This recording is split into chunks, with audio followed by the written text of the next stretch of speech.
Kenapa perempuan harus berpendidikan, padahal yang jadi pemimpin tetap laki-laki? Ngapain sih cewek sekolah tinggi-tinggi, toh ujung-ujungnya dia bakal nikah, punya suami, punya anak, dan ngurusin rumah tangga.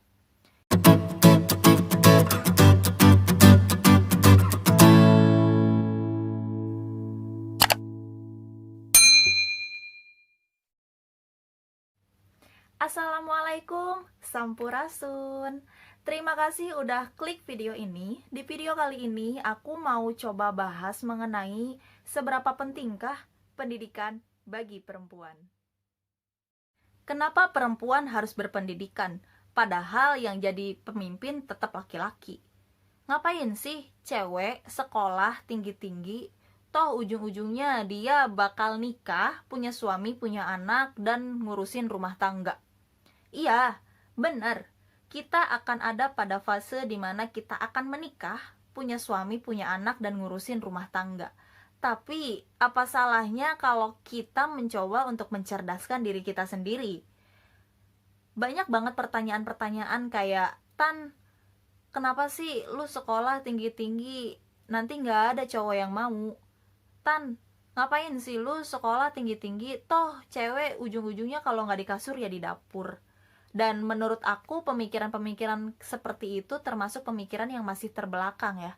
Kenapa aku bilang demikian? Karena zaman kita udah maju, kenapa nggak kita coba memajukan pemikiran-pemikiran kita juga? Terus kenapa perempuan harus berpendidikan? Yang pertama, menurut aku perempuan adalah madrasah utama bagi anak-anaknya.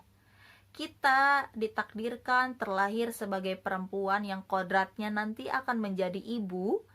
Tentu kita akan mendidik anak-anak kita. Kita adalah orang yang pertama yang mendidik anak-anak kita. Kalau misalkan kita nggak berpendidikan, gimana anak kita? Gimana kita bisa ngajarin anak kita? Kalau aku sih nggak rela ya, kalau misalkan anak-anak aku lahir dari rahim ibu yang nggak berpendidikan. Gimana kalau teman-teman? Terus yang kedua, kenapa perempuan harus berpendidikan? Supaya dia bisa mengikuti perkembangan zaman dan teknologi.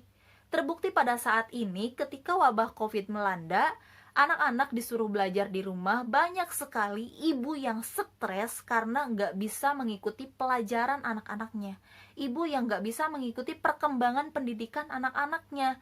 Dan aku nggak mau kayak gitu. Aku tuh pengennya ketika anak aku belajar, aku tahu apa yang sedang dipelajari oleh anak aku.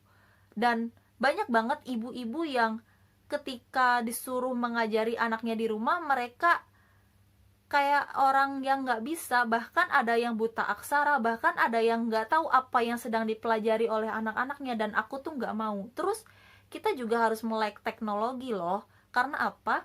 Karena zaman sekarang ini belajar aja udah dari online kan. Gimana kalau nanti anak-anak kita juga harus mengikuti terus perkembangan zaman. Kalau misalkan kita nggak berpendidikan, mungkin kita nggak akan bisa seperti itu.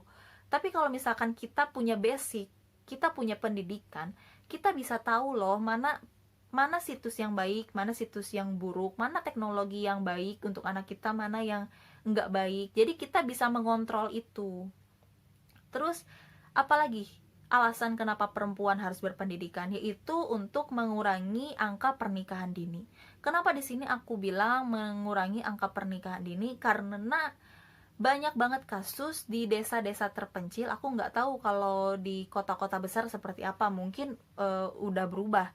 Tapi kalau di desa-desa kecil seperti di lingkungan aku, banyak banget orang tua yang nggak mau melanjutkan pendidikan untuk anak perempuannya dan memilih untuk menikahkannya dengan alasan untuk memperbaiki perekonomian.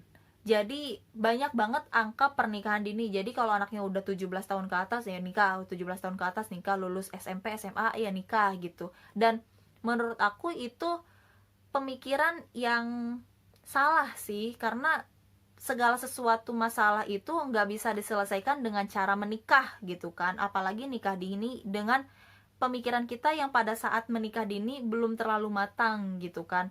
Karena kenapa nggak kita coba untuk dirubah Dengan kita menyekolahkan anak-anak kita setinggi mungkin, anak perempuan kita setinggi mungkin, dan dia akan dapat pekerjaan yang layak, yang bagus, dan itu akan membantu memperbaiki perekonomian keluarga juga. Toh hasilnya sama kan, untuk memperbaiki perekonomian keluarga. Sama kan, nggak mesti dengan nikah. Terus apalagi nih, kenapa perempuan harus berpendidikan? Menurut aku, selain dari ketiga itu, ada lagi yang bisa menjadikan perempuan harus berpendidikan, menjadi alasan kenapa perempuan harus berpendidikan, yaitu biar dia bisa menjadi mandiri. Dia bisa menentukan hidupnya, dia bisa memilih, dia bisa memberikan pendapat, dia bisa berperan penting dalam kehidupannya.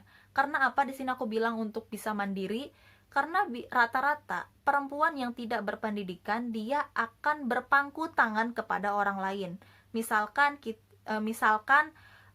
dia tidak berpendidikan tinggi, terus dia punya suami dan dia akan ngikut suaminya terus. Dia nggak akan siap kalau tiba-tiba sewaktu-waktu suaminya nih nggak ada. Dia harus seperti apa, dia tuh nggak akan siap. Dan kenapa aku bilang mandiri, ya itu tadi.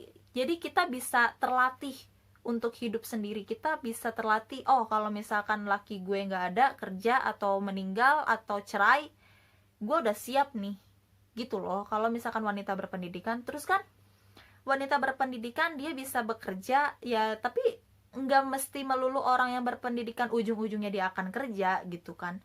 Karena ya itu tadi, seperti pernyataan di depan bahwa wanita yang berpendidikan ngapain sih gitu, toh ujung-ujungnya dia bakal nikah, punya anak. Iya, gua sekolah tinggi-tinggi nggak buat biar gua bisa kerja di perusahaan bagus kok, tapi setidaknya gua bisa jadi madrasah yang bagus buat anak-anak gua bisa ngajarin anak-anak gua.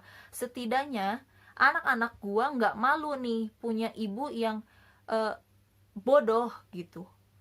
Kayak gitu, sempet mikir kayak gini. Kalau aku sih mikirnya kayak gitu. Terus bisa menentukan pilihan. Jadi sempet banget beberapa hari ini ada yang nanya sama aku, "Teh, jelasin dong soal perempuan harus memilih atau menolak." Nah, di sini peran perempuan yang berpendidikan menurut aku sih penting, karena kalau misalkan dia enggak berpendidikan, mungkin dia nggak tahu dia harus bagaimana. Karena ya itu tadi yang dia berpangku tangannya itu. Kalau misalkan dia berpendidikan, dia akan menentukan mana yang baik untuk hidupnya, mana yang tidak baik untuk hidupnya. Begitu juga dengan jodoh gitu kan, dia akan memilih laki-laki mana yang baik menurutnya dan mana yang gak baik. Walaupun terkadang suka bodoh juga kalau soal cinta gitu kan. Nah, aku juga pernah baca dalam satu buku bahwa apabila kita menyekolahkan satu anak perempuan, sama saja kita membangun peradaban. Maka dari itu, yuk sama-sama kita rubah pola pikir kita, paradigma kita, bahwa menyekolahkan perempuan tinggi-tinggi, bahwa perempuan berpendidikan tinggi adalah sesuatu yang salah dan sia-sia. Justru itu sebaliknya. Mungkin teman-teman ada yang mau menambahkan sepenting apa sih perempuan berpendidikan? Bisa komen di bawah. Dan mungkin cuma ini aja yang bisa aku sampaikan, kurang lebihnya aku mohon maaf. Dan jangan lupa di like, comment, and subscribe. Terima kasih.